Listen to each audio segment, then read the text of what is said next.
Hello, and welcome to The Ganru Show. I'm Golda. And I'm Monroe. And this is a podcast that's just like hanging out with your two best girlfriends. It's like having Oprah for your Secret Santa. Oh, man, we'd totally be best friends.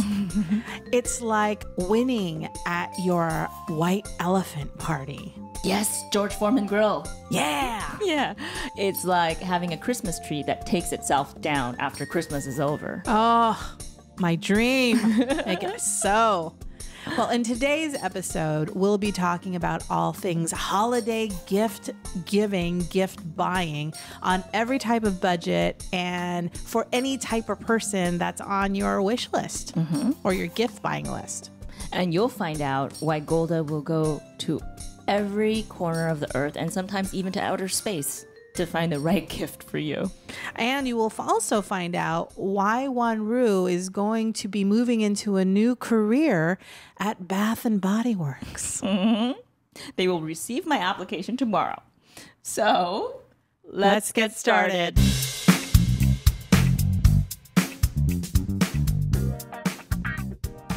First up, we are launching into our segment we like to call Girl, What You Been Up To? I got a little bit pitchy there. A little crackle there in your voice. I'm so excited about the girl you got to, I guess, is why I got a little frog in my throat. So, I like it. It's like when you have a Christmas log on the fireplace and it goes like a little crackle. Yeah. Yeah, a little crackle in your voice. I did have a little crackle in my voice. Very festive. I try. So, Ganru, what is your girl? Oh, here we go. Boy, I'm growing into adulthood. Girl, I'm just going to say it. Girl, what have you been up to? Clearly, we have not done our vocal exercises this morning. You know, we didn't do our operatic warm-up. The chords are still taking a nap. Yeah. Okay, but what have I been up to? Yes. What have you been up to? I have finally participated in the world-famous Golda poker tournament. Yay! Sure did, and you did great.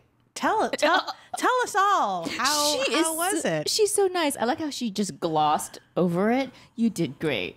You did wonderfully. You did great. What do you because mean? I got kicked out. I was the first one to be eliminated. No, you did you did really well. You did really well. Oh, what thank you. were some of your observations about playing poker? You've never played poker in our little group before. I have not. I'm familiar with the game, which is Texas Hold'em. Okay. And I played like a few times, like a dozen or so times back when it was like really popular. Yeah. I haven't played for years, and I certainly have not played in the elite circle of the Golda poker regulars. Oh boy. Just an impromptu game. Yeah. So what did you take away from that? Oh, it's so funny. It's like a psychological analysis of each person. It kind of gives you an insight into their personality, much more than to their poker skills. Yeah. Because everyone takes on a poker persona.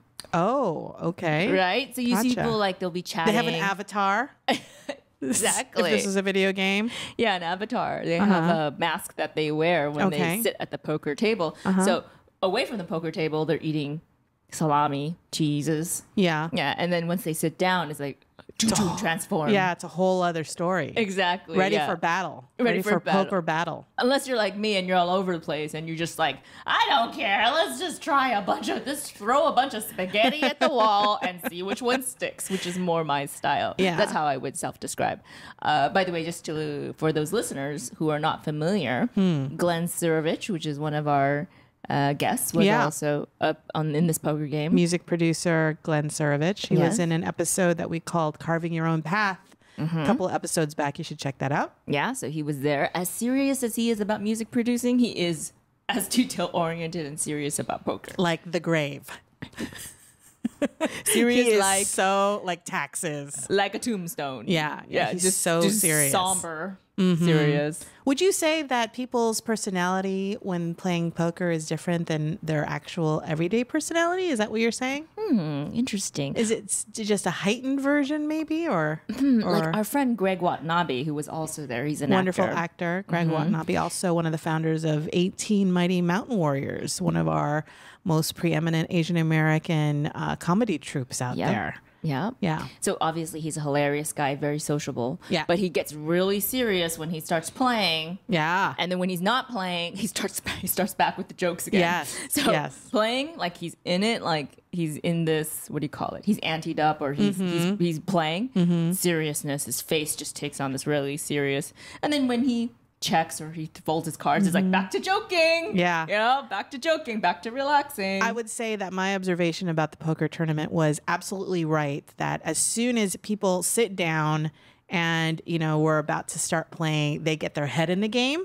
Oh. And they, they're ready to rock, and they're like looking around at the table, they're getting situated.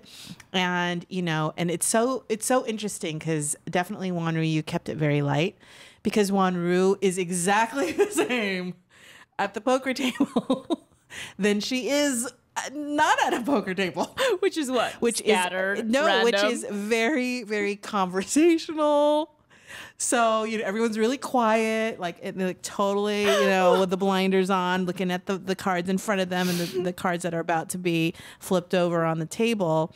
And Wanru's like, so how's everybody going to be spending the holidays?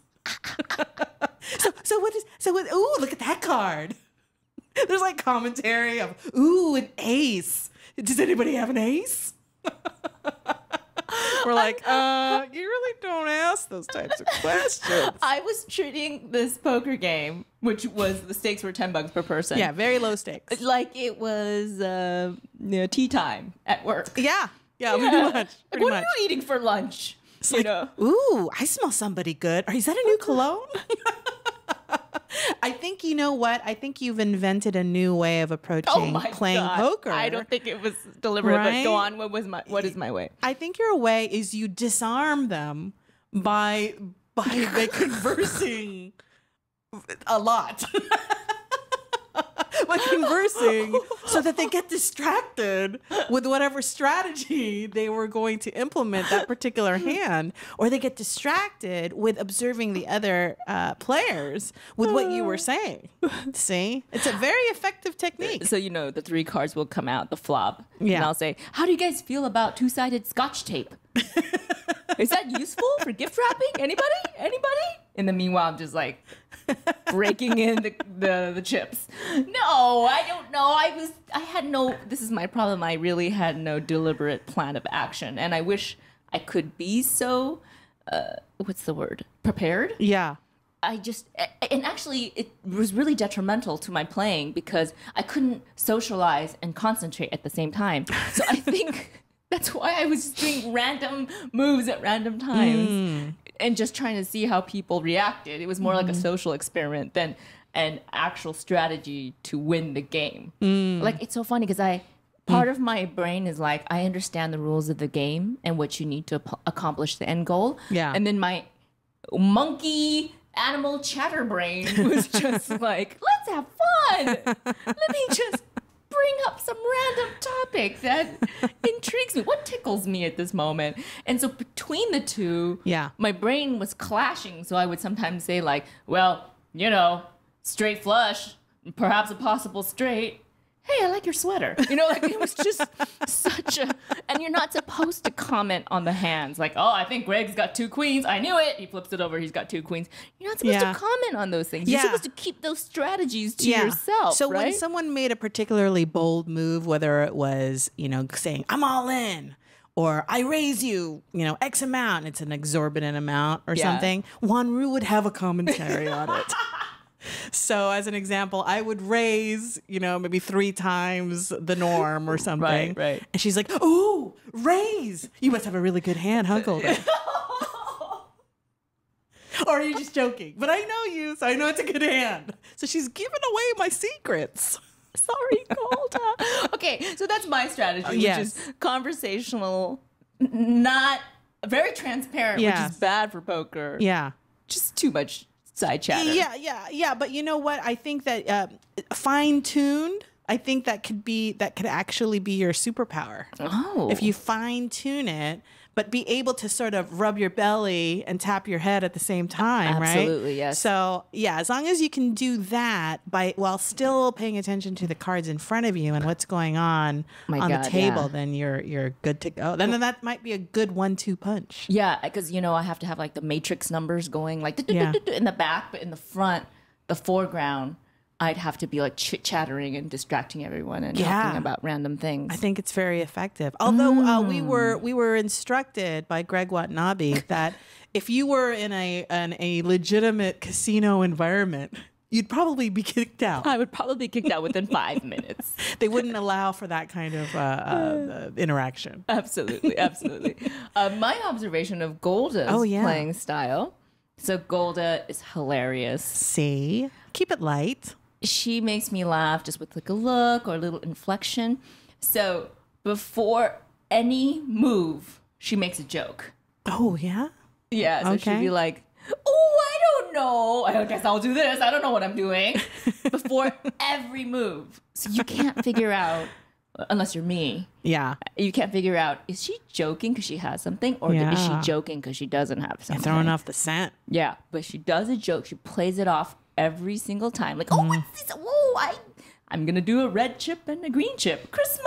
I'm going to bet Christmas. And so we started betting Christmas increments. So it'd be like double Christmas, triple. But she started that. Yeah. And so with these jokes, she kind of keeps it. Keep it light. Keep it light. Keep it fun. Light. Keeps them off balance. Yeah.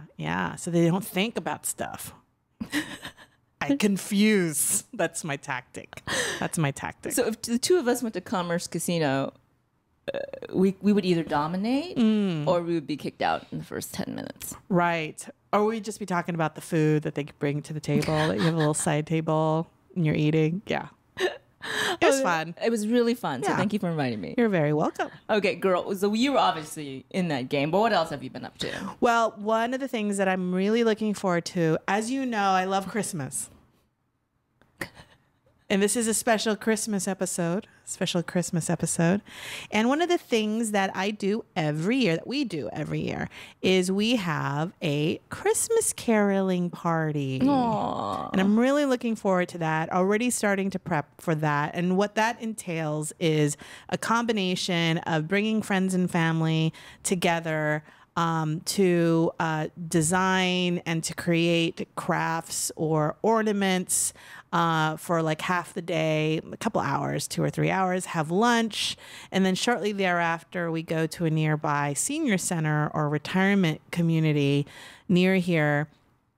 And we start doing carols. So it's sort of grown over the years. So now, folks are bringing instruments, they're bringing bells, they're, bringing their own craft supplies or scissors or things like that. And so as we walk up and down the hallways of this particular senior center, we also hand out these ornaments. And what I found is that it's a real wonderful opportunity, not only to give back, but it's also a great opportunity to see people maybe that you haven't seen in a while, and it's something that people look forward to. And it's also kind of a way to shift focus from just yourself as well. What we've discovered in every year that we've done this, I'm always surprised by the folks at the senior center, and sadly enough, I don't recognize them every year. So meaning what? Meaning that it's a convalescent home. It's a convalescent home. So it could be that they passed, or maybe they were moved, or something. But I don't recognize any of the same people that we caroled to the year before. There are definitely those that kind of stand out for us. I mean, I think that you probably would be thinking, caroling, what a drag. I don't want to do that. It's like, and these old people, oh God, how depressing. But then once you get there and you see the response that your small effort of singing and how much it means to these people that you're singing to, and giving these, kind of like, it's not, like Bloomingdale level ornaments here. Yeah. It's like, the glue's still wet, the paint's still like a little smudged.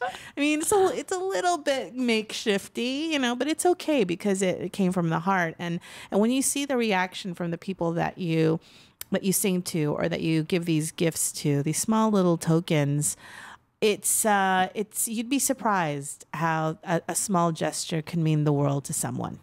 And I think that if you can do that, if you can take some time out of your day, do it, because you are going to make the day of those people. Absolutely. And I think that's worthwhile. That's worthwhile.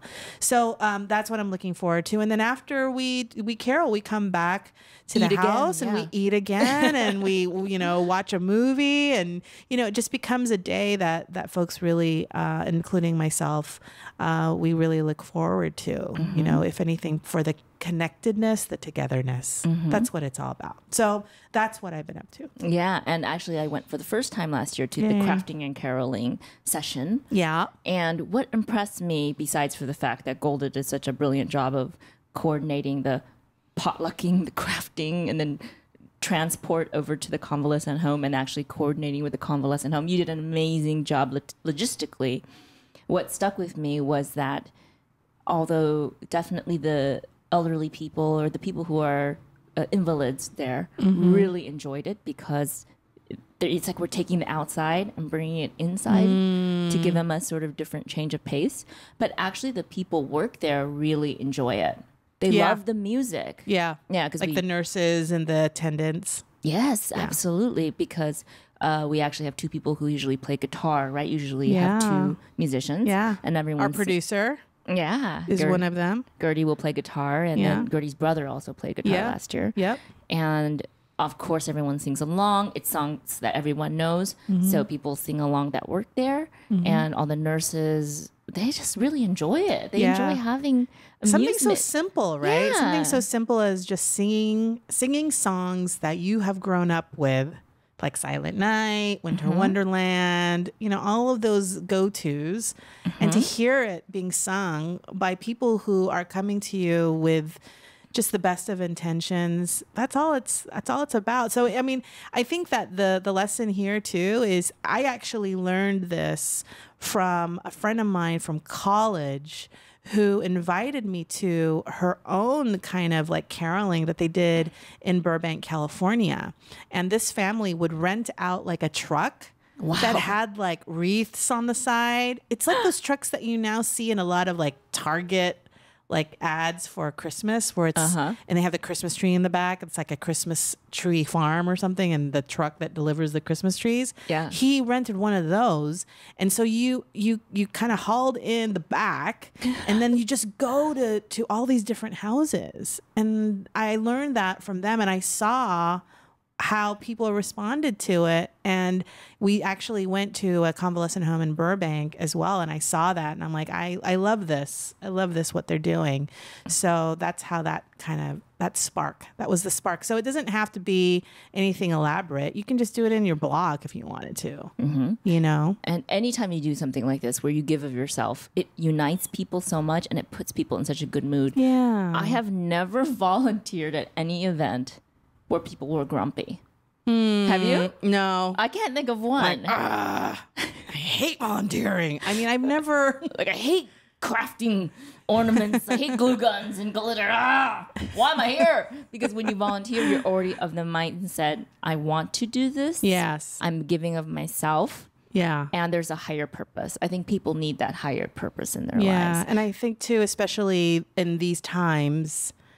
Every little bit counts. Yeah. Every bit counts. Yeah. And so there's so much good feeling when you volunteer. I have never encountered anyone being like a curmudgeon at a volunteering event. So that's a fantastic way to spend your holidays. Yeah. So that's my girl. What you been up to?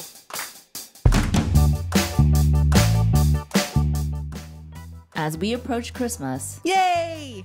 Golda's favorite time of year, Yoo-hoo! you may be strapped as to what to gift people. So we are here to provide you Ganru's Christmas gift guide. It will comprise 2 parts. Yes. And it's each of our expertises. So Golda, what will your Christmas gift guide be for? Well, I am inspired by the annual list that our Miss Oprah Winfrey. She's praying to her. She is our like a deity. Yes, Yeah. that our Miss Oprah Winfrey puts out every year is the Oprah must-have favorites gift guide. So mine is going to be inspired by the Oprah's gift guide style, but it's just going to be Golda's gift guide. And it's going to be a variety of different hodgepodge of things just to kind of get the juices flowing, and then you figure out the rest. That's how mine is going to be organized. So it's a blatant ripoff of Oprah's favorite things. It is a complete ripoff of Oprah's, but not using Oprah's stuff. Right, this is all Golda's This is my stuff. curated list. Yeah, I'm curating it. 'Cause I'm a curator of fine things. Can I say I think you're cute? Oh, I love it. So I'm going to say you're a cute rater. I'm a cute rater. Do you like that? I like that. Yeah, Hashtag Golda. cute rater. Hashtag cute. Hashtag cute rater. Don't even think about stealing it, Oprah, Gayle. Hey, are we Oprah and Gayle right now? Okay. So am I Oprah? Okay, or am I Gayle? On the count of 3, we've never done this before. Okay. On the count of 3, let's say between Oprah and Gayle, which one you would be. Okay. Do you have it in your mind? Yeah. And I have mine. Sure. Ready? 1, 2, 3. Steadman. Gayle. Sorry, I'm bad at instructions. She's I'm just definitely a Steadman. I'm one of her like 12 dogs. She's got like 12. Oh yeah, she's got those Cocker Spaniels. Yeah. They're like chocolate covered. That would be a whole other story. No, chocolate colored Cocker Spaniels. They're so cute. Yeah, I'm one of those. Yeah. Yeah.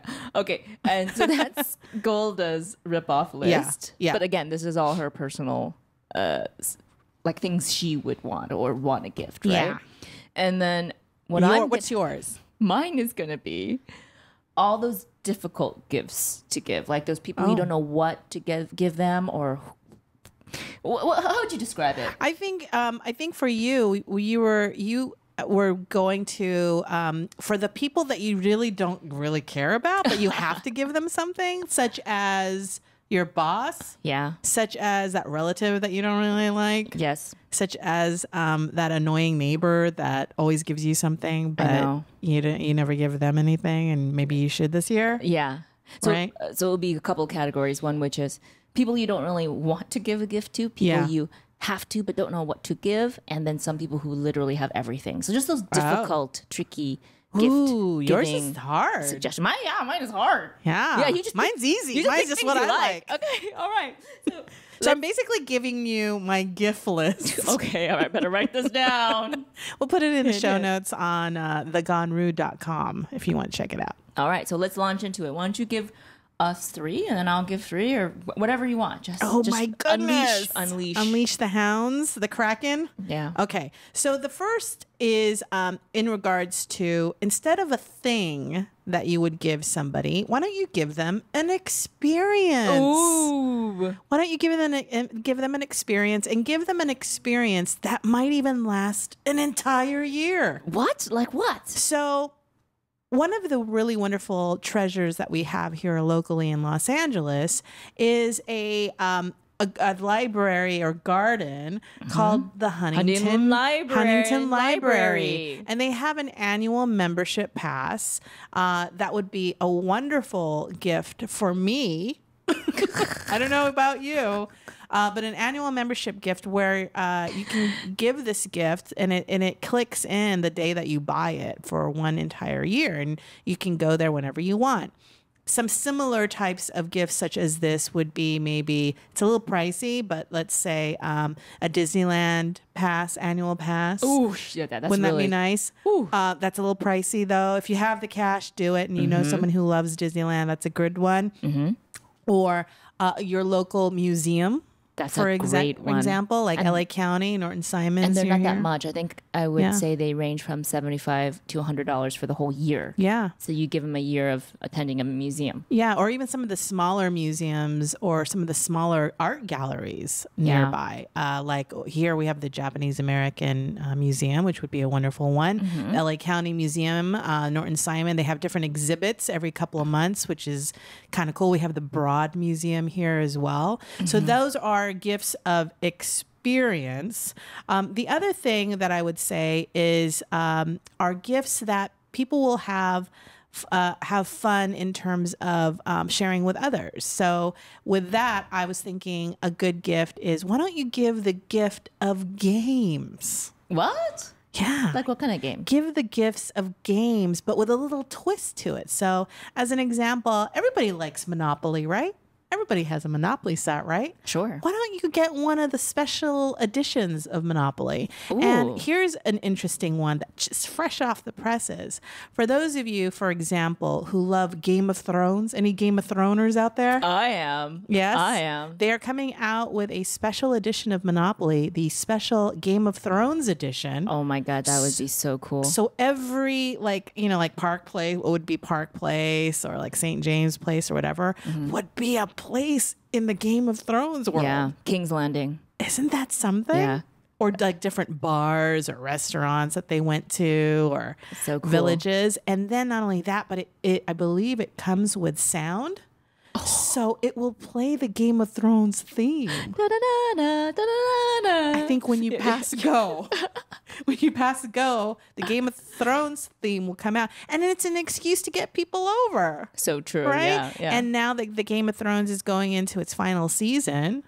Right? Oh my God, What a yeah. wonderful gift to your fellow Game of Throners, right? Mm-hmm. And it's not that expensive. You can get it on Amazon. So that is a really cool one. The next one is a little higher in the price tag. So I was thinking of some luxurious gifts that you can give that special someone. That treat yourself type of gift. This is going to be a really big treat. Whoa, okay. But boy, if you want to impress that guy or girl that you've been eyeing, and you're like, and you got them in the Kris Kringle, you pick their name in the Kris Kringle, and you want to impress them. Secret Santa. This is the gift for you.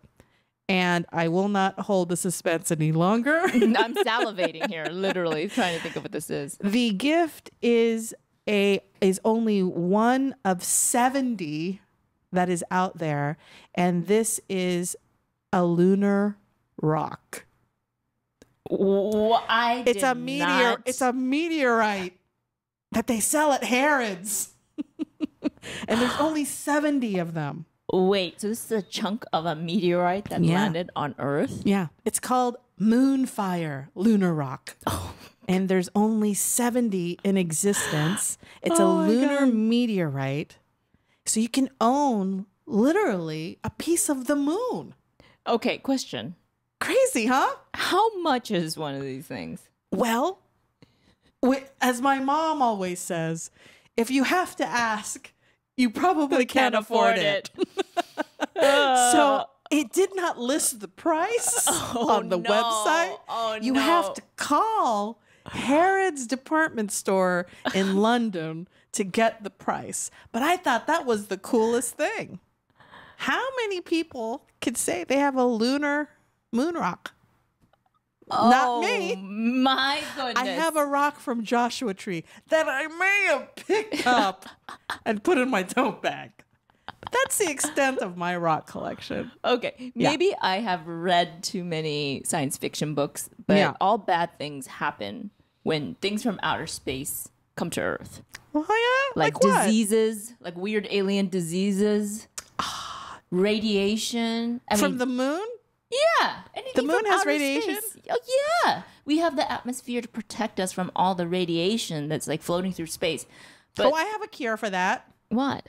You just wash it in a salt bath. Salt bath will clean anything. So bad. It's not going to cure it of an alien virus. Sure it might will. activate the alien Okay, virus. put a little lemon and vinegar in it. Look, And for extra measure. Put the Bragg's apple cider vinegar to kill any alien. No, that's why they're alien viruses and they're full of the rock is full of radiation. You bring it home, you're gonna start mutating. This is how Independence Day probably started. Well, do you know of any alien diseases that have occurred? No, but every single science fiction movie I've ever watched is somebody takes something from outer space and brings it to Earth, or it lands on Earth, and that's how it spreads. No, you're thinking E. coli.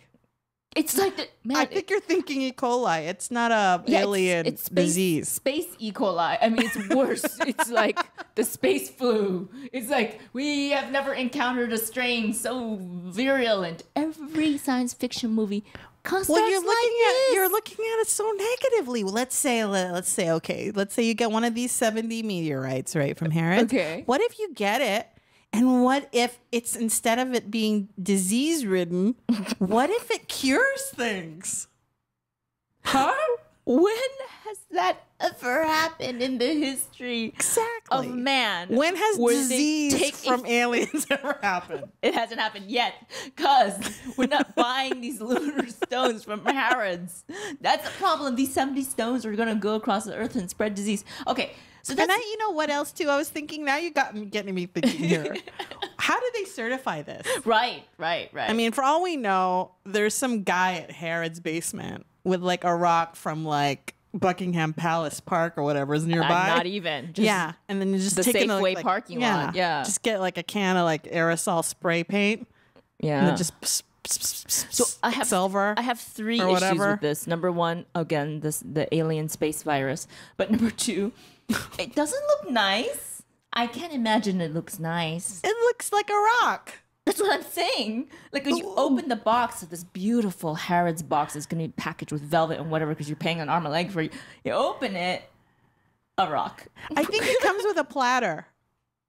It comes with a platter. It's glued to a platter.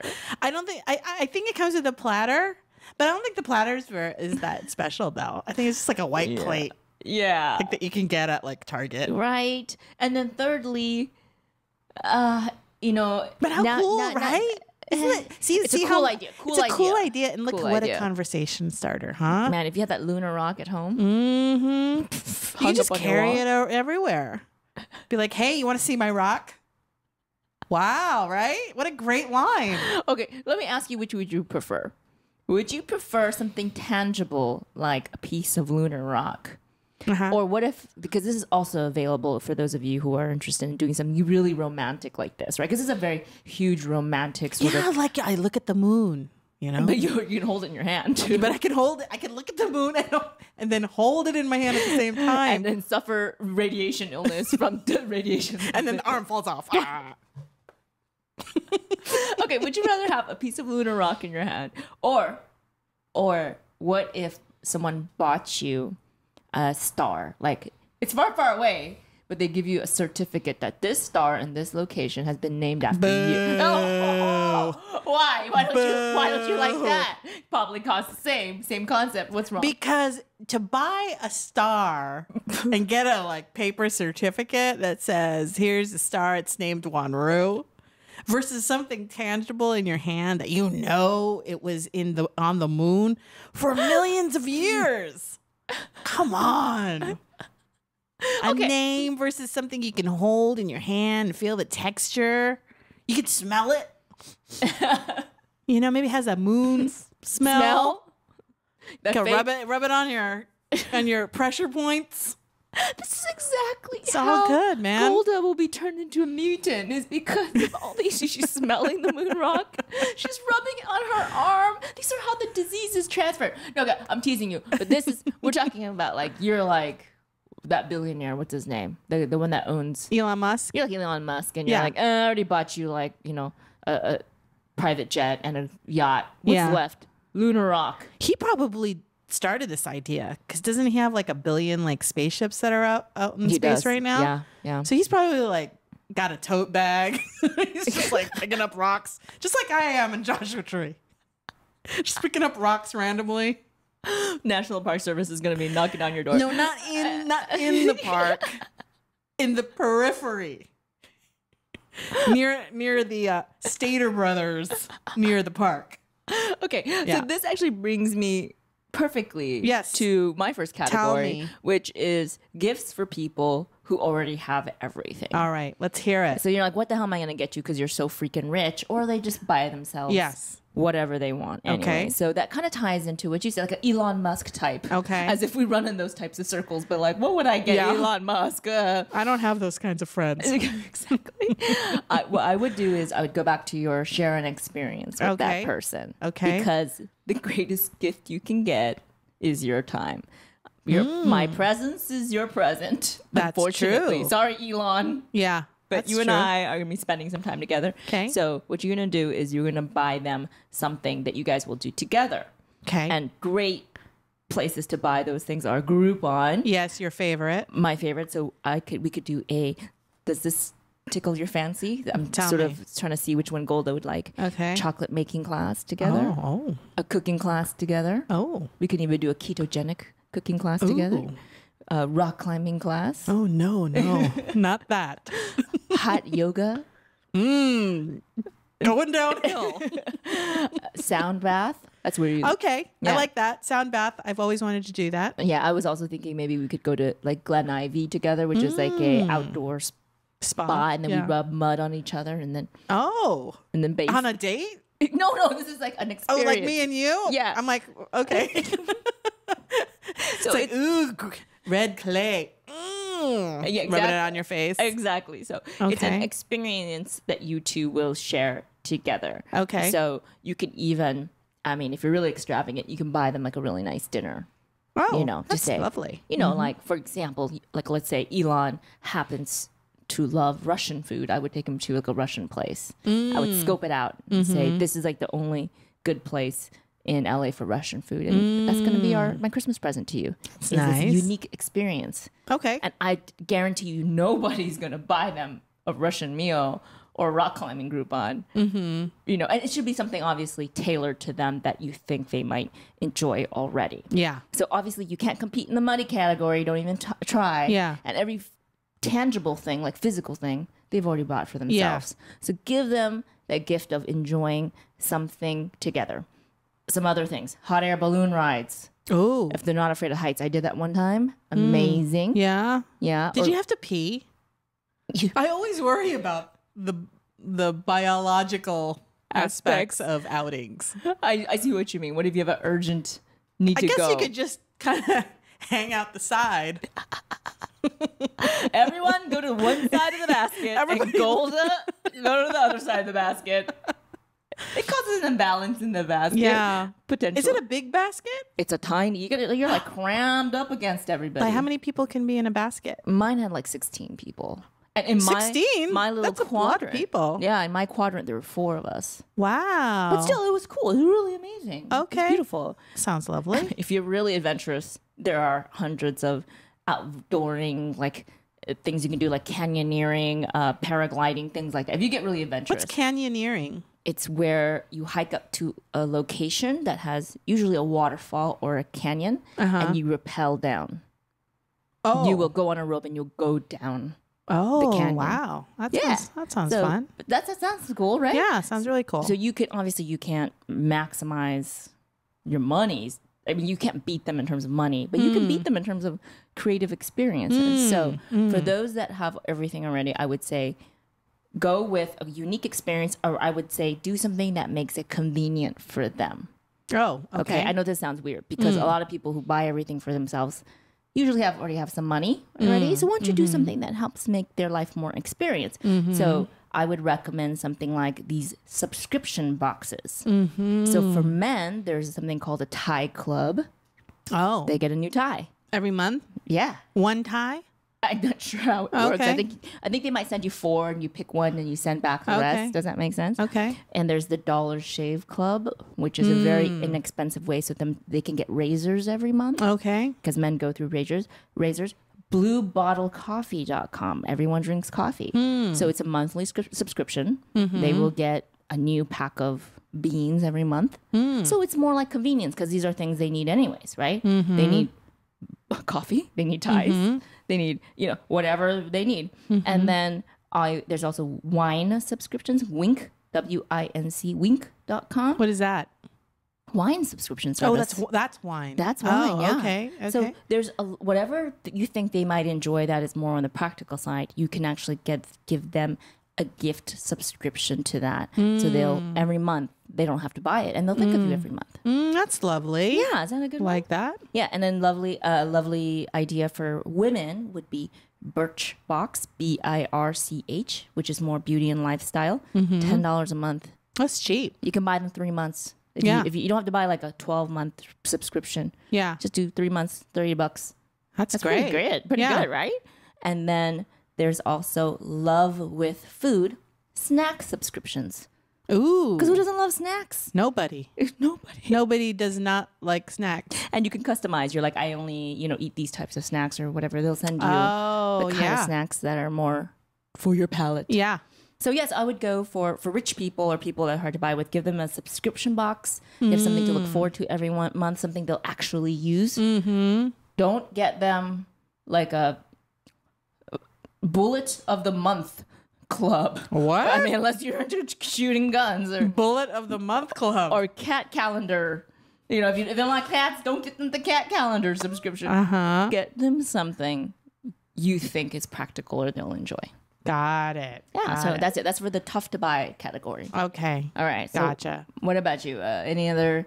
What is your next on your Golda's gift list? Well, it seems to me that every other week we get some sort of alert that says, "Don't eat this, don't eat that." There's and one that has come up a bunch is the whole romaine lettuce.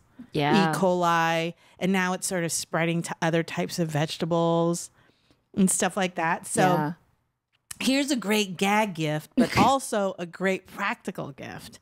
And that is, why don't you give someone a zombie apocalypse gardening basket? What is this? Meaning to say that you give them a basket full of seedlings of various types of fruit and vegetables. And one thing that I would say is the romaine lettuce. Get them a bunch of those. Wait, seed packets. Yeah, those little seed packets. And you can even include like a small, like in this basket, you can even include like a small bag of potting soil. You can include a little like water container. You can include a little like seedling, pot. So you can start growing those seedlings. You can get them a nice little fancier pot. You can really go to town. It's kind of like in a packet. This is how I envision it. It doesn't exist there. This is my trademark. Don't even try to steal this, Amazon. I've not seen this where it's sort of the E. coli the next E. coli outbreak. Survival kit basket. Isn't that cool? Because, if I can't eat lettuce, I get in a crazy state, desperate for lettuce. What should I do? And here's the good news, too, is that it only takes 75 to 85 days for it to grow.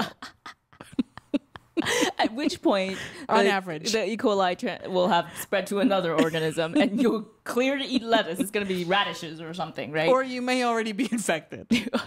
But from the lunar rock, probably. But it does take a little bit of time. But before you know it, and it grows a lot, apparently. And it grows pretty quickly after that. So, and it'll be your own supply. And from what I understand, you can actually grow this indoors. Oh, that's amazing. Yeah. I have always wanted, I don't really have a good sunny space inside my home, but they have these hydroponic herb kits. Have you seen them? I have. It's just great. It looks like a planter. Yeah. And there's water, and you can grow herbs in there with just water, no soil, and you keep it in your kitchen and you snip a little bit. Perfect for the next chive E. coli outbreak, or the parsley listerium outbreak, or the rosemary lunar bacteria outbreak.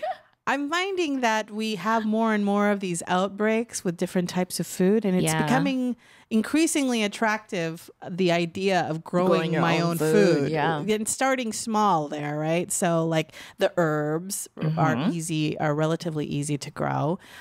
There's some vegetables that are not very easy to grow, but I believe lettuce is pretty easy to grow. Tomatoes are pretty easy to grow.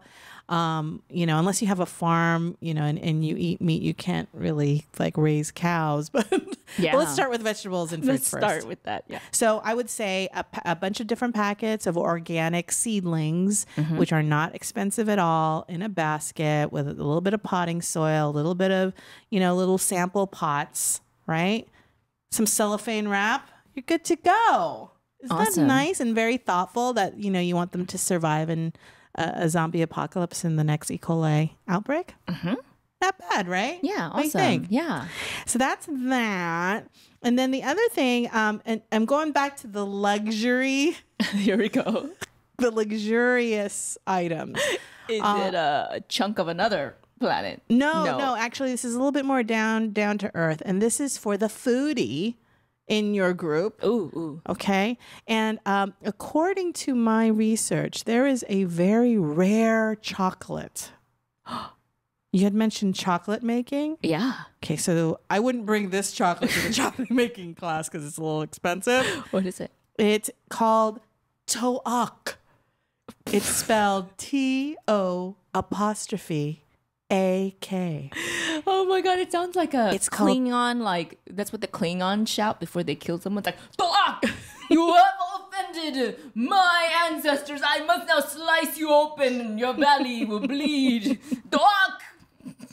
That's a great show, by the way, the new one, the one with Michelle Yao. I have not watched Awesome. it yet. CBS Access. Okay. Anyway, check it out. Or something like a Dothraki would yell as they're charging, Toak! Dothraki! I am the king. Let's kill these people. Anyways, go on. Toak. So it's also what Filipinos say when they stub their toe. Yes. Ay, nako, toak! May toe! Ay, aray! Toak!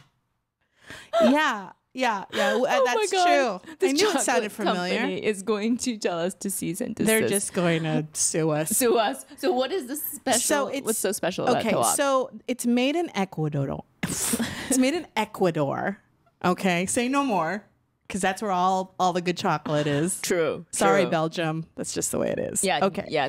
That's the way they get their beans, though, is from Ecuador, right? Yes. Yeah. So this particular chocolate has notes of heather and berries.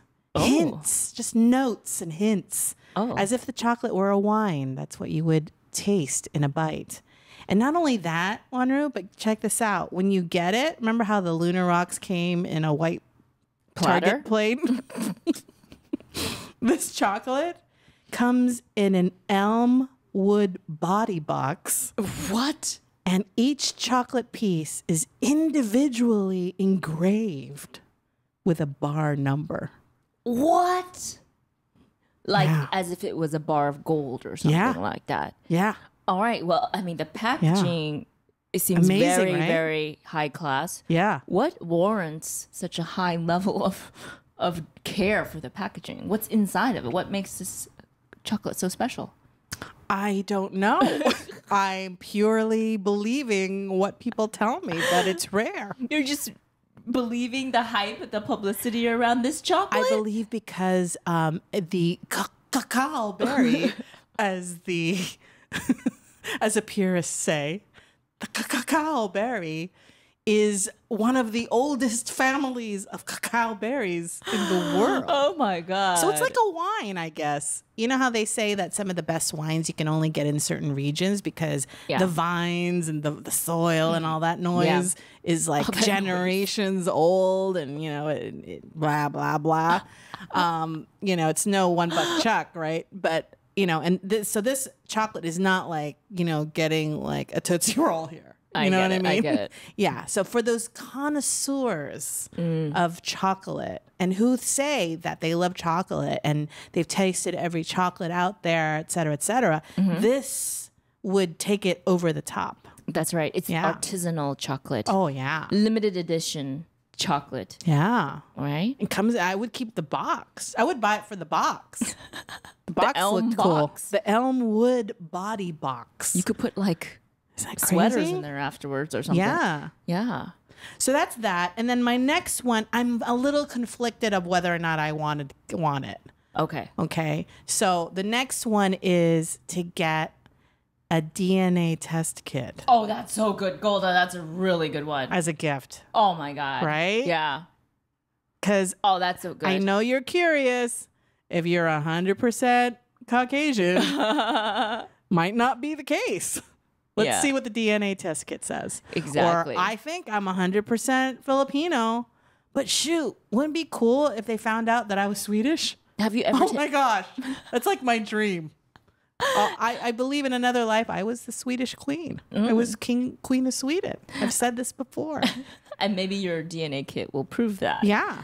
So, have Yeah. you ever done one of these tests before? No, and this is why I'm conflicted, because the conspiracy theorist in me believes that the powers that be are collecting all our DNA for bigger purposes. Oh, I see. I see. So the way around it, the workaround, if you're a conspiracy theorist like myself in this regard, is just change the name. Just change the name. Maybe send the box to a P.O. box that you rent for like a month, and you're good to go. Then you're free and clear, and then you'll know what DNA you have. But then you have to pay with your credit card, so they're going to trace it back to you anyways. Not if you buy it with a gift card. Hey, I've thought of everything. So Golda wants to know what her ancestry is, but she doesn't want the government to know what her ancestry Exactly. is. Okay, government, US I know government. I'm not alone in this. So there's that. And I think you can also in some of these DNA kits see if you have any history of particular illnesses. Yes, If you have a propensity for, like heart disease or like Alzheimer's or, all kinds of different things. I think that would be really interesting to find out. I know of someone who discovered that they had Neanderthal genes. Oh, you mean the Neanderthal? I'm using the correct scientific way to describe them, but yes, they're more commonly known as Neanderthal. But can you believe that? Maybe you have some. I don't think so, because aren't the Neanderthals from more of the European nations? Yes, but you may have some European blood in you. I might. Who knows? You don't know that. I don't know that. But with 23andMe or any of these other genealogical tests, you could find that out. Well, it's interesting. I know somebody who did it, and basically it's really easy to do. The kit, I believe, comes with some swabs and a plastic bag and then an address. And then you just stick it, you just swab the inside of your mouth and then put that in the bag and then just mail it off. It's pretty easy. It's not like you have to like take a big old syringe and like draw blood or anything. Totally. How about this? How about a surprise gift for your partner or someone you're close to? Oh. Is when they're napping, you swab their mouth for them. Or like, let's say your coworker is like, you have something in your teeth. Let me get that for you. No, I'll get it. I can see it better. Then you swab it. And then it's like, oh, what are you doing with that swab? You know what? It's a biohazard. I'm just going to put this in the Ziploc bag. You never mind me. A month later, Merry Christmas. There you go. You're 25% Portuguese, 40% Latin American, and 10% Neanderthal. Golda, are you planning on taking a nap later at any point during the day? I probably will. Head scratching, check chin me out. scratching. Yeah. That'd be cool. Yeah. A surprise Yeah. DNA test. I don't know if this is good or bad. This is going to go amazingly well. Surprise, you're adopted. Surprise, your father's the postman. But cool. Actually, it's a very cool thing. Yeah, wouldn't that be neat? Just to get to know yourself a little bit more, right? Get to know. Let the person you're gifting it to learn more about themselves. Is this a good gift to give someone that you're dating? Like in the initial stages? Is this sort of suggestive of perhaps a background check? Under the guise of a holiday gift, they might think of this. So maybe you should be careful who you give this to, right? Don't give this to someone you just met or someone that you're dating initially, because it might send the wrong message. Yeah. But it might be good for your family member, right? Or, your boss. Yeah. Yeah. Somebody you kind of know pretty well. Yeah. So those are my next 3. Did I do 3? I did, right? Yeah, yeah. What are your next 3? Okay, so this kind of ties into a little bit into gifts to give people that you don't know that well. Okay. So these are coworkers, these are managers, these are postmen and service providers. So these are definitely people that you want to give something to, maybe out of obligation, but you don't know them that well. Okay. Like I really don't know, like my postman. Like, what should I give him? So the standard stuff that people give are gifts of snacks and chocolates. I certainly would not be giving that Ecuadorian to'ak chocolate to my postman, but, you know, or my gardener. I'm trying to think of, like, my gardener eyes. I'm always struggling to get him something every year. But gift cards are the standard. Yeah. I mean, it's just good for everybody, right? Yeah, You can't I like go gift wrong. cards. I do too. Yeah. I like I don't receiving mind it. them. I don't mind it. It's better than giving like cash. Like here's 220s, you know? So I don't mind giving gift cards or receiving gift cards, but what's an easy way to do it? And I found a great way. How? Using the points from your credit card.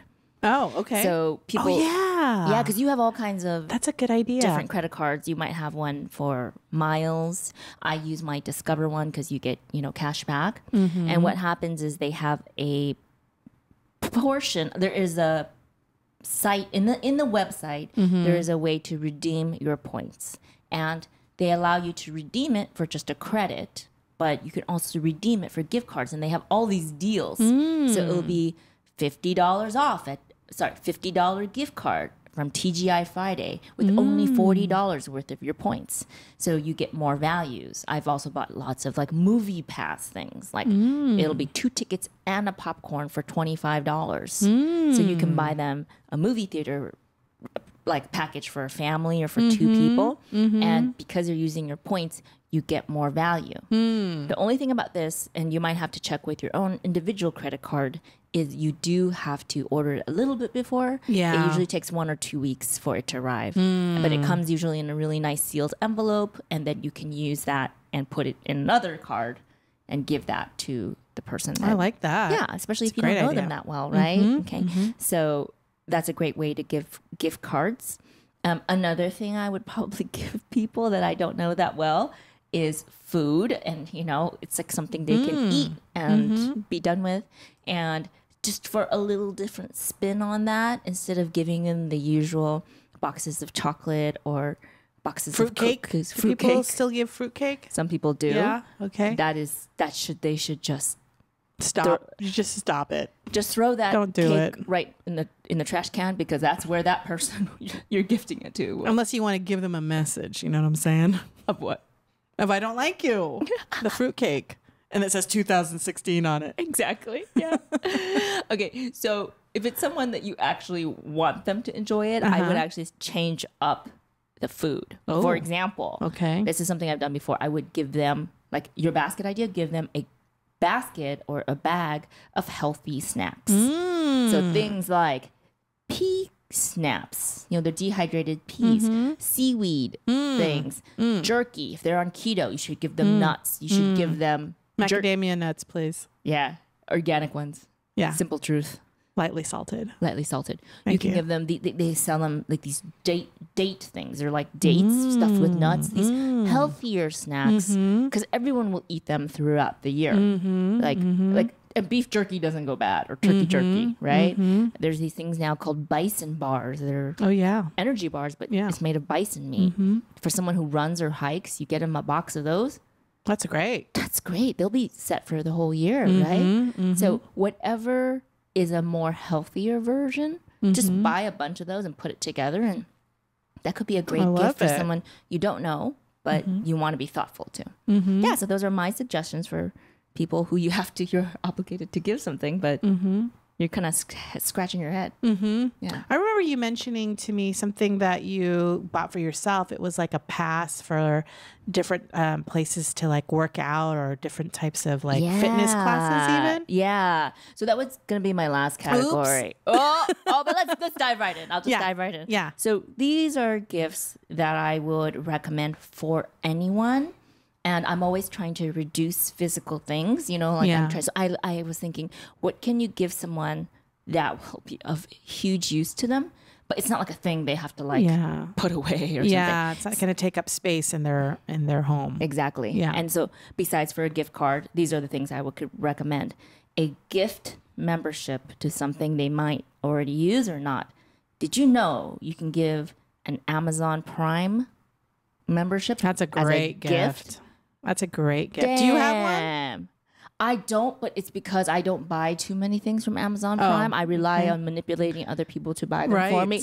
But if someone like a student or someone who, anybody, a mom, right? Yeah. Wouldn't you love to have an Amazon Prime? And if you already have one, it's like it's okay. You can use it to pay for next year, 2019. Yeah. So you also get Amazon movies, Amazon shows. Yep.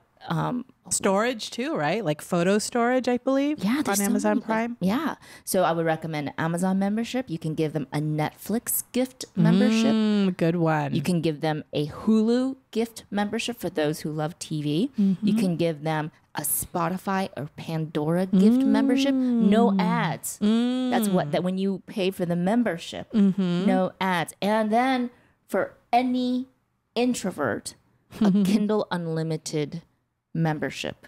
Ooh. You buy them a membership and they can download as many books as they want for a certain period. Isn't that? I mean, that's a field day for a book lover. And lastly, for those of you who like to exercise, you can gift them a ClassPass membership. So ClassPass is an app and it allows you to take different exercise classes and you just search in your local area where you'd like to attend. They range all the way from dance to, like, you can just go to the gym. They have gym time. So let's say you don't have a gym membership or you travel a lot. It's fantastic. You pull up the app. You're like, okay, in this location, these 5 gyms I can go work out. That's great. Or I could take a yoga class. Or I can, like, I do my aerial dance class in this. You know, there's so many variety and it lets you try a bunch of things you normally wouldn't do. Mixes it up from going to the gym, right? Oh, absolutely. So that it's more enjoyable to work out. Yeah, and especially if you like ClassPass, if you gift this membership to someone, you guys can do it together. Oh yeah, there you go. Yeah, but I would say these are gifts for people that you care about and you do know a little bit about them, so you probably know their interests, but you don't want to give them a physical item that they may or may not use or have to return or exchange or things like that.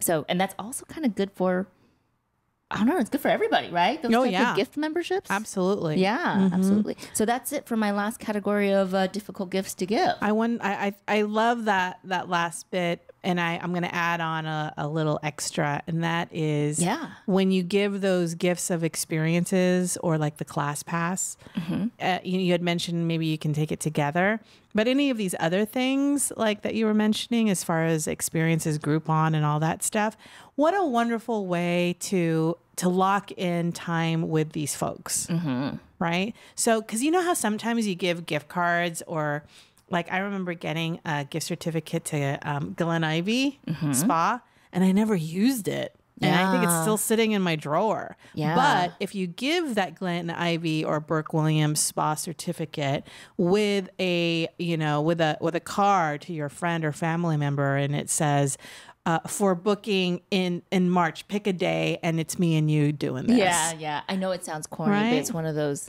little kid gifts like, Dad, one free raking the leaves of the lawn. Or like the husband to the wife.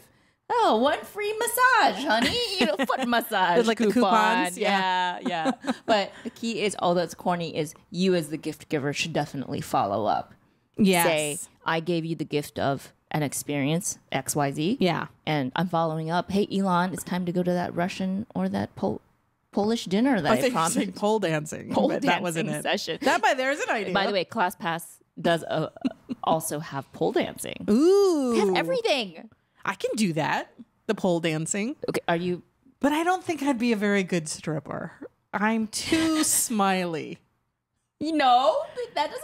I don't think you can smile. Strippers are smiley. Why right? can't you smile? Oh yeah. I think strippers are. I mean, this is what I see on TV. I believe that they're supposed to be sexy all the time, right? They could be sexy and smile, and you can wrap your leg around there and be smiling the whole time. And be like, "Hey, what you doing?" we'll do Not the sexy. We'll do the class pass and we'll let you know. Yeah, maybe that's why I should take the class. Exactly. Is to eradicate the smiles. My friend and I did a burlesque class. Oh yeah. Oh my god, what a great gift for you and your girlfriends. Minimally, you will have a bunch of laughs. Ooh, that's a great idea. It's a great idea. So just buying them that experience together would be really fun. I think it would be good for guys too, right? To take a burlesque class. Why not? Yeah. Strip for your significant other. Yeah. Mix things up. Oh, can I just talk about like a sort of more luxury item for a let's hear guy, it. for the men in your life, or anybody who loves to drive? What? In Vegas, they have a course where you can drive a luxury car of your choice. A Lamborghini, a Maserati, a Porsche. You can drive it around the track, or you can have a professional race driver take you around the track. Oh, that would be a very decadent and really fun experience for the car driver in your life. I love that. That's a great idea. Or like if they want to learn how to fly or something. Oh, like one piloting class session, first session, get them started on that, right? Yeah. Or diving out of a plane. Oh yeah, skydiving. Skydiving, yeah, that would be a good one too. Oh, so many good ones. Especially if someone keeps talking about wanting to do that thing. Like I've always wanted to scuba dive, skydive, burlesque, pole dance. I'm just beginning to realize that a lot of gift giving over the holidays is actually kind of in a small way a test of how much you've been paying attention. Oh, that's true. To your friends and family when they mention things that year. That's true. It's kind of a test. Yeah. To see if you've been paying attention. So maybe 5 months ago, your best friend said something like, oh my gosh, I could never be a burlesque dancer, but I would always wanted to try. Oh, well.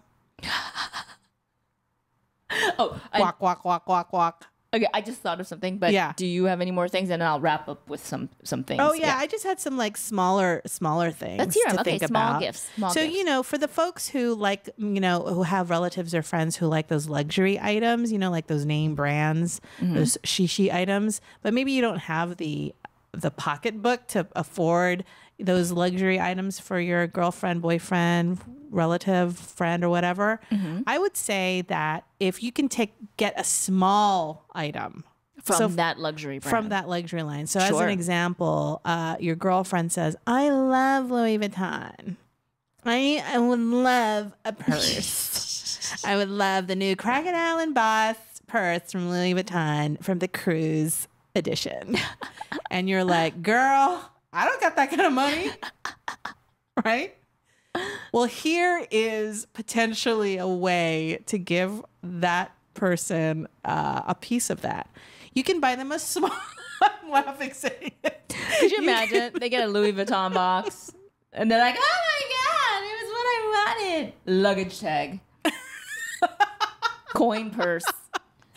Hey man, don't knock the coin purse. So what I was thinking of is get them a smaller thing from that particular line. So as an example, okay, let's get some examples. You can get like I know Prada, for example, is a very big, expensive line, right? But if you get their credit card holder.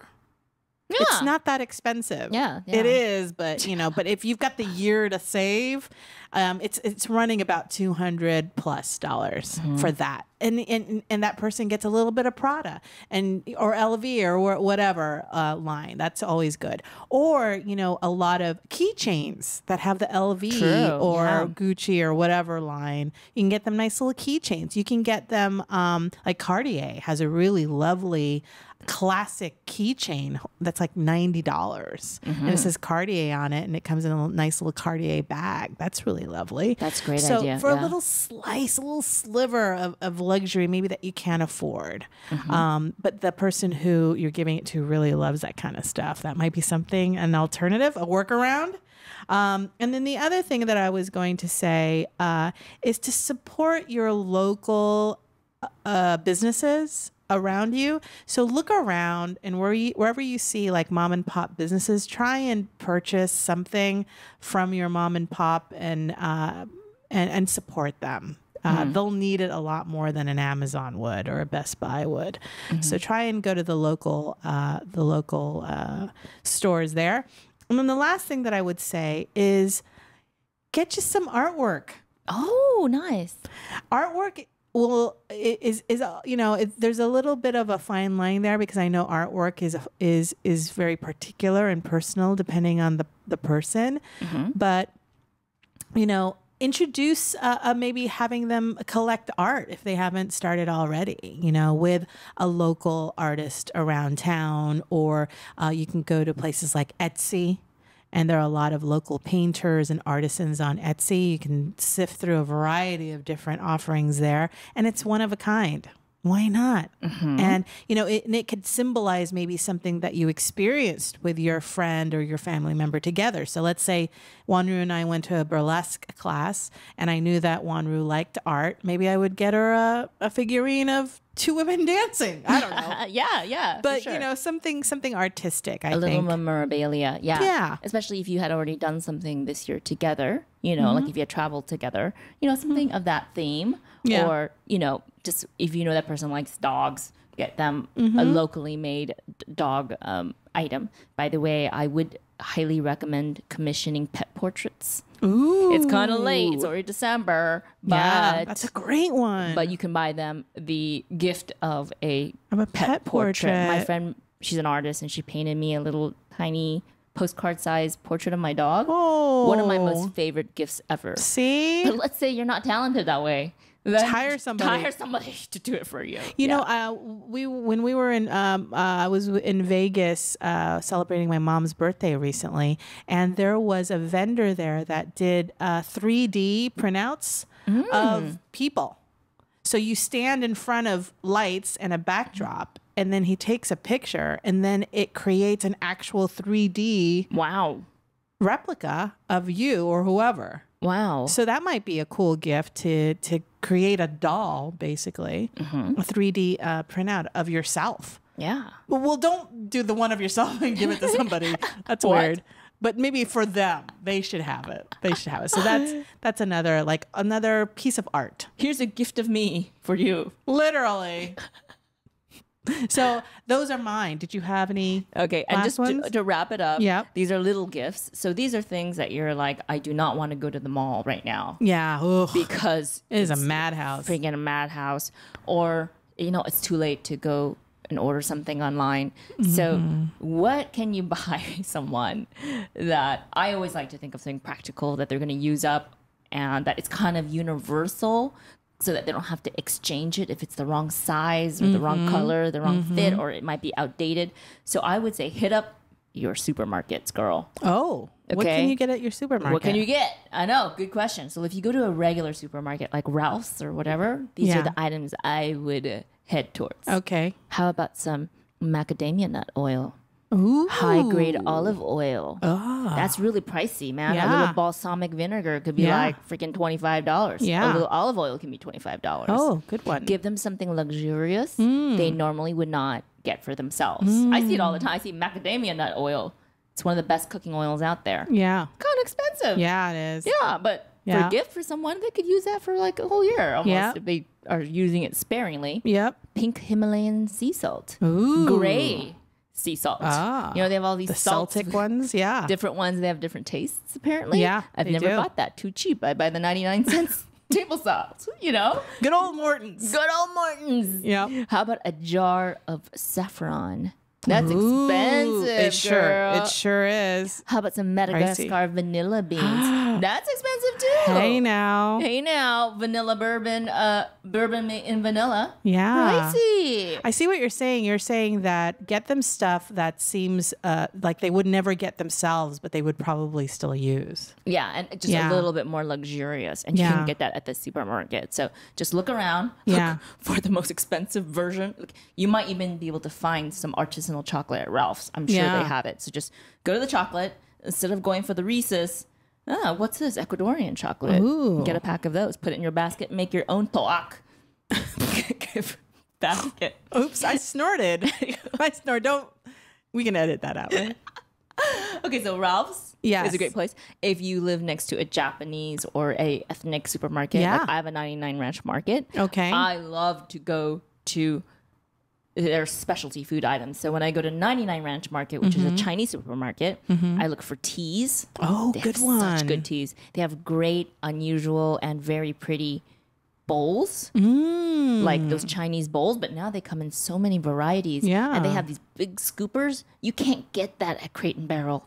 They're like these soup spoons, but they're gigantic. Yeah. They're like ladles. Yeah. You always need that. You always need You it. can't find that in an American store. Nope. Yeah, Sure can't. So just get creative, start browsing every aisle, you know. In the Japanese supermarkets, I mean, it's next level. You can definitely find wasabi flavored treats, snacks, green tea flavored treats and snacks, green tea itself, matcha powder.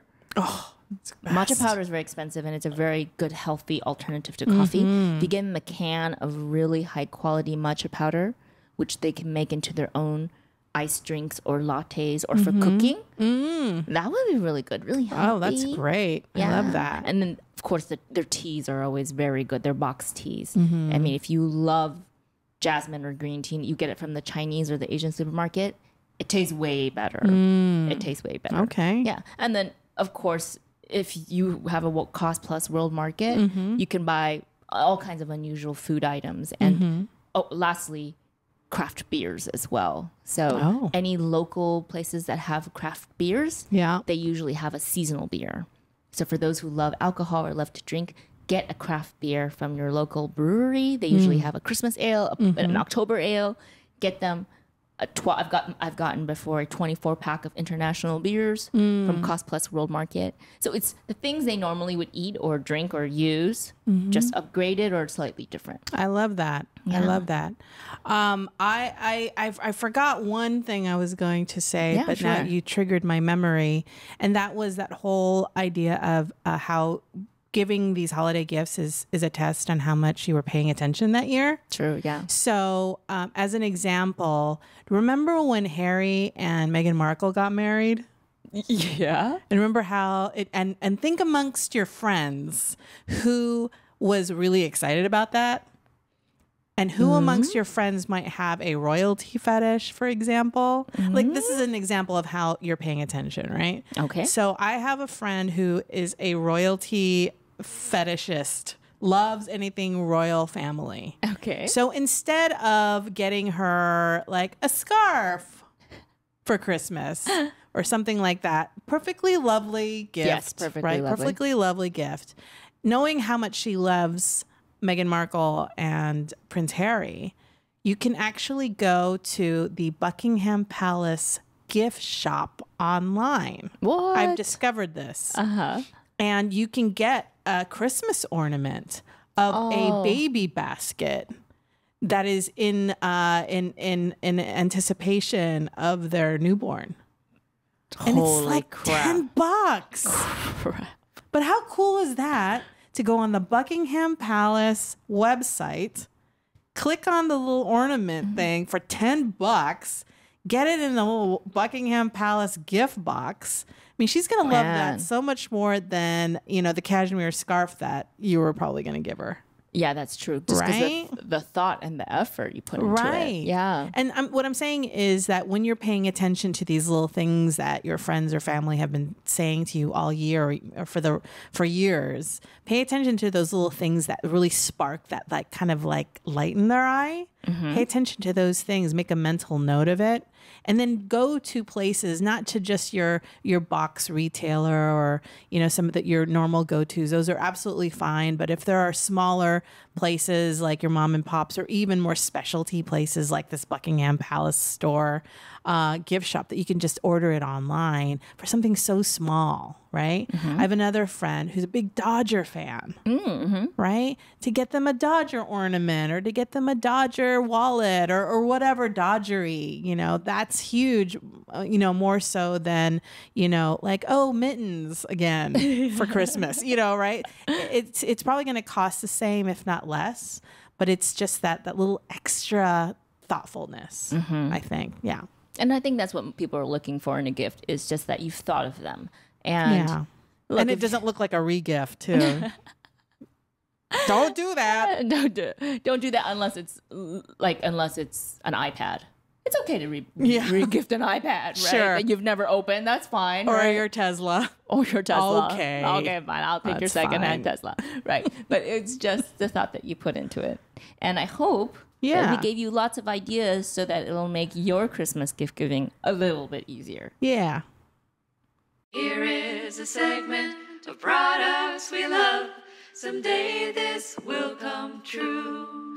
Dream sponsors. This next segment is a segment that we like to call Dream Sponsors, where we are introducing particular brands or companies that me and Wanru actually really love, but they're not really our sponsors because they're not giving us any money for this. So we just actually like it. So we just plug them for free. Yeah, just because we like them. So who is your dream sponsor this week? Well, I thought it would be a good opportunity to talk about a sponsor that really would not sponsor anybody, but I feel like they need a plug. Oh, okay. They need a plug. Sure. And it is the Los Angeles County Animal Shelters. Oh, I love that. Yes. And actually, any city that you're a part of, I'm sure they have a county or government operated shelters. Yeah. Now, they get a bad rap.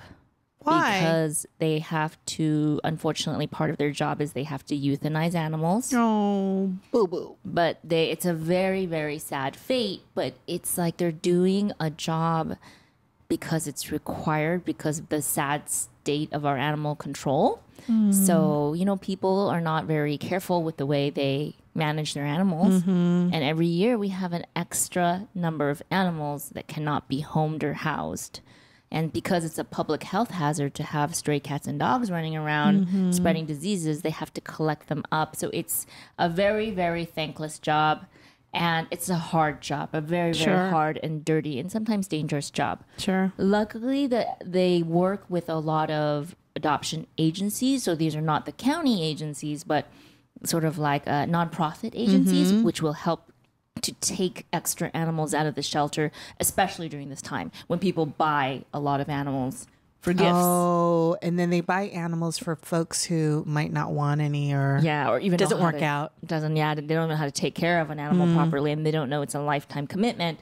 They put them in the shelters. The shelters become overfull, and of course, then the shelters have the difficult job of either housing them or if they cannot be rehabilitated of having to put them down in some cases.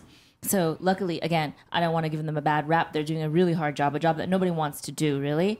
And they work with nonprofits as well to give them their extra dogs so that they can be fostered or rehabilitated and placed in homes. Dogs and cats and pets and other animals, right? Rabbits, chickens, they have everything. Horses, I think some county shelters have horses. Yeah. So that was a really sad dream sponsor, but I feel like they need a plug. But you know they what? They need a plug this year. I think that too, you just conjured up another idea as we were talking about holiday gifts.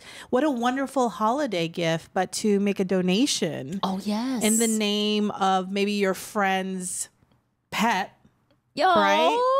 So go to the Humane Society or a shelter near you and give them a donation in the name of your friend or your friend's pet. Yeah, actually, that's a fantastic gift idea, especially for someone who lives far away and you can't really send them something, or it may not be, you may not be able to see them, is to give them a donation.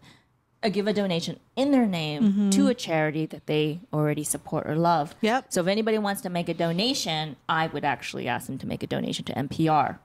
Oh. Because I'm an NPR subscriber. So, you can always make a donation to NPR on my behalf. Thank you so much. And but of course, to the county shelters would be amazing. Wonderful. Locally, we support the Pasadena Humane Society, which is a city shelter. All of these shelters are worthwhile and need your time, love, and money. And, I did this once, which was amazing. I love this because I actually saw it in action. And that is that a lot of these humane societies and shelters are actually looking for any old blankets or comforters or towels. Yeah. And I had a bunch because I'm a hoarder. So those are the things that you can wash and first, though, please. That you can donate to your local shelter as well, and they use them right away. And actually, if you have kids, I think a great project for this Christmas might be to be a school or neighborhood blanket roundup. Hey, great idea. They always love use cushions and pillows and blankets. So have your kids make up flyers, pass them around, say we're going to come by, we're going to collect your old blankets, pillows, whatever, and we're going to make a huge donation to the local shelter. That's a fantastic idea. Yeah, like that. And if you don't have money, give them if you don't have blankets, you can give them $5 and they'll go buy dog food and treats as well. Ooh. Or cat food and treats. I love that. Yeah. Wonderful. So that's my dream sponsor for this month. Okay, great. Well, mine is a lot more frivolous. Thank goodness, because it was getting kind of heavy even for me. You were right? pulling out my heartstrings there, Ganru. Well, give me your blankets. Well, this dream sponsor that I have, I can definitely vouch for, in that I use them, or we use them every single day in a variety of different ways. And my dream sponsor is Bath and Body Works, and they have one in every corner of America. Bath and Body Works basically is a company that sells candles and scented plug-ins and hand washes, lotions, and they constantly have sales. And if you actually go on your app store on your phone and you download their app, they have an app. They sure do. Holy cow! And boy, membership has its privileges. It's a free membership, and you are eligible for all these additional discounts if you have their app. And if you, it's like a point system also. So if you purchase a certain amount, you'll get free stuff. But what I love about Bath and Body Works is they always have sales, and it's if you wait for just that right moment, you combine coupons, you can get a pretty sweet deal. I think what I love about them, especially during the holidays, is their holiday infused scents that they have. So some of the sample flavorings out there, I usually buy the soaps and the candles. And I like to match it. I like to match the soaps. I like to match the soaps to the scents or not. And so, like for the holidays, what they have is they have a winter candy apple. Ooh, tell lotion. Tell me about some of the seasonal scents they have. Yes, winter candy apple. Ooh, yeah. Okay. They have a twisted peppermint. Oh, peppermint twisted with what? Like I don't know. Something like going on. Oil. Oh, maybe. Like the car oil smell? Oh, no, I hope not. Okay. They have a frosted coconut snowball. Oh. Doesn't that sound luxurious? Ooh. And here's my favorite. Tropical and icy at the same time. Here's my absolute favorite. And if you listen to one of our earlier episodes, you'll know why. It is a soap flavor called Marshmallow Flurries. You can have it every day, several times a day. Wash your hands with the Marshmallow Flurries. Okay, how about this? Why don't you read me the scent, and I will think of a tagline on the spot for that scent. Would you like to do that little game with me? Let's do it. Okay, ready? Okay, this scent is called Winter Citrus Wreath. Give me a minute here. Winter Citrus Wreath. How about this? It's a zing that'll Hold on. Okay, let me do it again. I like how it started with the zing. My ears pricked up. Okay. It's a zing that goes around and around. Hey, that was pretty memorable. Okay, all right, next one. I'm ready. I'm warming up here. All right, how about this one? This is pretty good. All right, I'm ready for it. Okay, how about cinnamon caramel swirl? Let's see. What's that? Twist in the warmth and indulgence of Christmas. Hey now. All right. Why are all of yours really flirty? You have flirty taglines. You can't sell products unless it's sensual. All right, give me another one. Come on, I'm ready. I'm warming up. Did we just say zing and then you're going around some bush or something? No, I was twisting in the sensual sense Ah. Okay. I should work Okay. for Bath and Body Works. They sell way Okay. more candles this way. All right. All right. Give me another. What about this one? Ready? Okay. Peach Bellini. Oh, this is so easy. This is so easy. Okay, come on, let's hear it. Oh. PG-13, please. I can't do it. I can't do Okay. it. This is PG-13 as well. Okay. Tickle your senses with bubbly peach smells. Peach smells. I gotta peter it out there. Maybe the hint. I got it. Okay, go. Tickle your senses with orchard fragrances of the peach Bellini. That's the tagline. And then you do that with your shoulder. You can't see, but You can't see it, but go to our YouTube. I'm actually sensually twisting my shoulder. I can't. Is that what you do, I Monroe? can't make up these taglines unless I do that with my shoulders, Golda. This isn't easy. Okay, It doesn't look twist. easy, but you're doing great. You're doing great. all right, Okay, okay. one last. Okay, you do it. You do one. Okay. No, you do this You're one. liking this? Okay, go I ahead. like it. I You like like it. them sensual like this, or Yeah, whatever you feel like. are you whatever, challenging- okay, whatever you feel like. fine? I'll challenge myself to do one very non-sensual. They're scents. Yeah. So the sense. So what are you saying? That sense makes you feel sensual? Yeah. Hey. There's a connection Don't there. you try to trademark that Bath Bath and Body Works. and Body Works. All right. This one is called champagne toast. Oh God, come on. I'm assuming a toast like two champagne glasses together and not bread that tastes like champagne. I'm Right. guessing that's what they mean. Right. Champagne toast. Okay. Let's see it. A celebration for your senses. Champagne toast. That was not sexual at all. That was very like, yay, celebrate. Yes, I have one for champagne toast. Okay, go ahead. Okay. Are you in a mood for a sandwich? What about a drink with that sandwich toast? Champagne toast. Golda, are you trying to do like a radio commercial? I'm trying to do the tagline. You're just turning into like a 20-second spot for the radio. I don't know what that was, but I just like champagne toast. I just like saying champagne toast. That sounds great. Sounds it should be good. like, okay. I mean, the tagline has to say, celebrate, clink, clink. That's it. That's the there it tagline. is. There it is. Okay. There it is. So that's my dream sponsor is Bath and Body Works. They have a ton of discounts every single day. If you sign up for their app, you get additional discounts. It's fun to go into the store and smell stuff. Oh, man. And it's nice to have that little extra something special in your bathroom or your kitchen. The soaps or the nice candles going off during the holiday season just adds a little bit more holiday festive spirit. So Bath and Body Works is the place to get it. Gotcha. A little factoid I've heard about Bath and Body Works is Yes. because they have these fragrances which are limited edition. Yeah. Some people go nuts. Like, let's say they try one like champagne toast, and they're like, I need this in my life forever. They will go to Bath and Body Works and buy out all the champagne toasts, all the peach bellinis, all the tickly cinnamon swirl. That's not a scent, but I made that up. Tickly cinnamon swirl flavors. They will. It's not a disease. Yes, it's not. Yes. Orchid osteoporosis.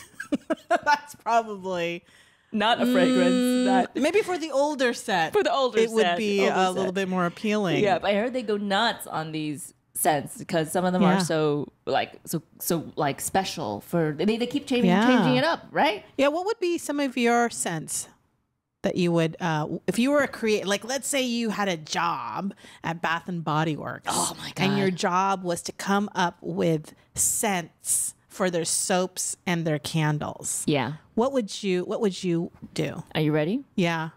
Clothes out of the dryer.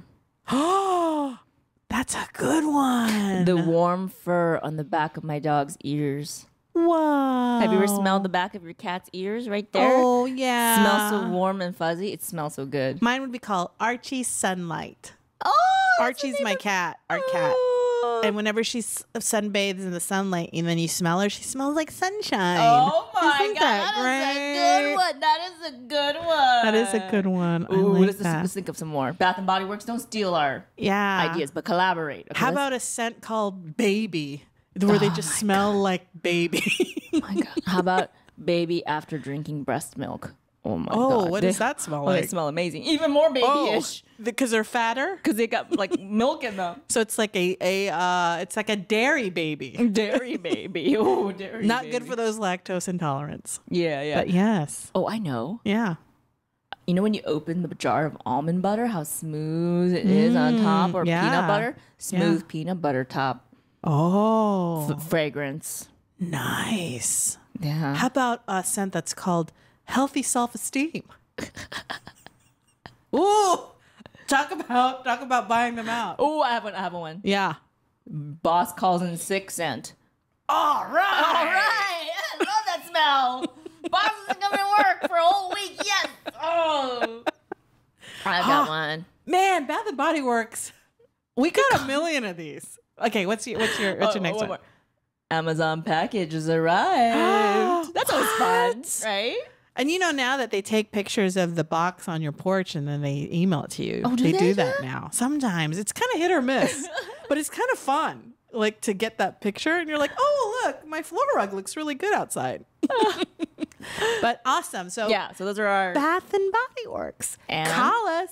local shelters. That's our shout out. Like a huge pile of crumpled wrapping paper and bows. It's the day after Christmas and our podcast is over. Oh. How sad. Wow. So let's wrap it up. Get it? Wrap it do. up. That's Let's good. tie this little This puppy up. Puppy Get up it? with a nice Humane Society? with a little bow. Let's tie this up. Let's tie this puppy up. Not literally. Don't do that. Don't give puppies as Don't do gifts. The that. worst gifts ever. What will you take away from this podcast about gift giving, Golda? Well, I feel like for anybody, the holidays can potentially be very stressful because you have to think about who to give gifts to and taking time off work and the relatives are coming over and all this type of good stuff. But I don't want to lose sight of the fact that the holidays really, at least for me, is an opportunity to spend with your loved ones and your friends and to reconnect with people that maybe you haven't seen all year or haven't seen as much or as often as you would have liked to. It's a real great opportunity to sort of rekindle those relationships and reconnect. So that being said, I think that some of these gifts are a way to maybe kind of lay the groundwork a little bit and maybe introduce another side to a relationship or friendship that you have with your loved ones. So that's the biggest thing that I would say that this has been about. We're giving you ideas just to kind of spark some thoughts, but there are, ultimately you will know the people better than we do. But one of the most practical things that I'm going to use is something you said, Wanru, about how your local neighborhood supermarket is one of the best places to find these wonderful gifts for people. And you know what's interesting? I was just mentally thinking about the aisles of my local supermarket. And when you said macadamia nut oil, I think I did see it at my local supermarket, but you won't see it on eye level. It's usually a little higher. Yeah. So look up a little bit. Or look down. Yeah. Yeah. So it's not going to be eye level. I think there's some psychology in supermarkets too. The brands that pay more to these supermarkets, it's shelf space and shelf height. So whatever is eye level, they usually pay the most, but anything above or below are the lesser known brands or the more expensive brands. And you might not necessarily buy those things every day. So that was a great tip. I'm going to use that. Use that. Great. What about you, Wanru? What are you taking away from today? By the way, how many endorsements can we give of Ralph's? Man, I mean, every episode. I feel like it. We eat their chicken all the time. We love their wing bar. We're always like literally giving them our money and then we endorse them every single week. When are you going to call us, Ralph? Call us. When are we going to make this connection here? Okay. But it'll happen. And we're throwing it out to the universe very aggressively. Ralph's. We're diehard Ralph's fans. Diehard. Okay, so that's great. Yes. I'm so glad you have a practical takeaway. Yeah. What about you? My takeaway was more amorphous. It's not tangible. It's something you said, which is people really don't really care about the gift. I mean, they do. I mean, a kid loves a PlayStation or a mini iPad, or I mean, a kid loves all those gadgets. But as you get older, you realize it's about the thought. Absolutely. Right? Like the thought and the care. Like that hand-painted portrait of my dog that my friend did. Beautiful. That is like, oh my God. That's like one of my absolutely most treasured gifts, because it's her skill and her time and her thoughtfulness, and it's something you already love, which is your pet. Absolutely. But if you can't, I mean, that is a very, very extraordinary gift to give. If you can't give something that is that elaborate, your thanks and your time and your appreciation will always be remembered. Absolutely. So it's just saying the thank you and actually acknowledging the person. So don't forget to acknowledge those people that you like. Yeah. Yeah. And even the folks that you see every day or might not see every day, but can benefit from, like your post person or your water delivery person, right? Or your gardener, or the teacher that's really good to your kids. Yeah, yeah. You know, or the babysitter.